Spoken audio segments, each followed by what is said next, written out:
بسم الله الرحمن الرحيم. إخواني المتتبعين، أخواتي المتتبعات، قناة مقدم في الغربة تقدم لكم فيديو جديد ضمن سلسلة حديثها عن سلالات الماعز بالمغرب.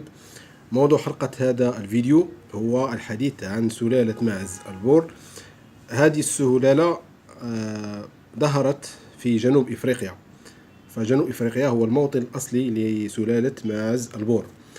وقد ظهرت هذه السلالة نتيجة تهجين بين سلالة النوبي المحلية وما بين سلالة الماعز الأوروبي، ثم انتشرت بعد ذلك في جميع قارات العالم،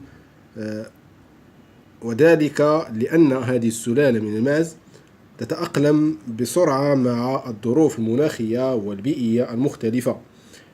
وأهم ما يميز هذه السلالة والهدف الأساسي من تربيتها هو إنتاج اللحم، فلحمها يمتاز بالجودة، وذلك لانخفاض نسبة الدهون فيها وكذلك انخفاض نسبة الكوليسترول.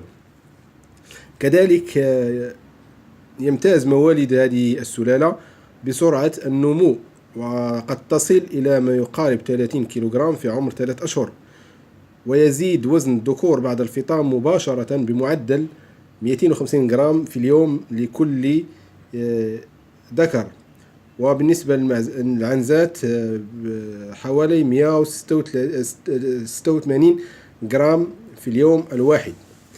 كما تمتاز هذه السلالة بنسبة خصوبة عالية جدا، حيث أن مدة فترة الشبق عند هذه السلالة خاصة عند العنزات تتراوح ما بين 18 و 21 يوم لمدة 37.5 ساعة في المتوسط.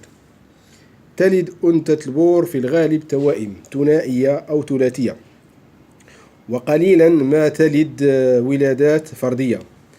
تصل الأنثى إلى سن البلوغ الجنسي عند عمر 6 أشهر، وأما الذكور فيبلغ سن البلوغ عندهم في سن 5 و 6 أشهر. تتميز هذه السلالة بجسم متناسق التكوين والألوان، وغالبا ما تكون بيضاء اللون مع رأس ورقبة بنية اللون، وقرون مستديرة، والأذن طويلة، وشعر قصير وناعم. ثقيلة الوزن، يصل وزن التيس ما بين 110 و 135 كيلوغرام، ووزن العنزة ما بين 90 و 100 كيلوغرام.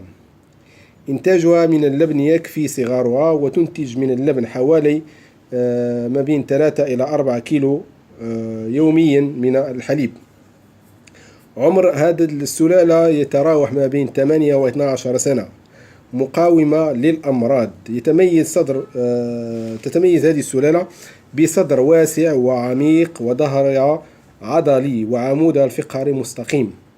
رقبتها قصيرة لكن متناسقة مع الجسم والعنق. جبهتها عريضة، فكها قوي ومتناسق. فتحة الأنف عريضتان ومنحنية.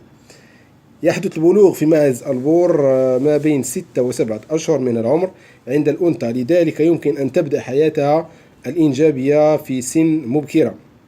يبدأ موسم التكاثر في فصل الصيف، ويبلغ ذروة النشاط الجنسي في الخريف. ماعز البور غريز الإنتاج، فهو يتكاثر مرات عديدة في السنة الواحدة. يبلغ متوسط وزن الجديان عند الولادة ما بين 3.6 كيلوغرام عند الإناث و 3.9 كيلوغرام عند الذكور. كان هذا باختصار أهم ما يميز هذه السلالة. إخواني أخواتي، إن أعجبكم الفيديو فلا تنسوني بالاشتراك والإعجاب، والسلام عليكم ورحمة الله تعالى وبركاته. في انتظار فيديو جديد.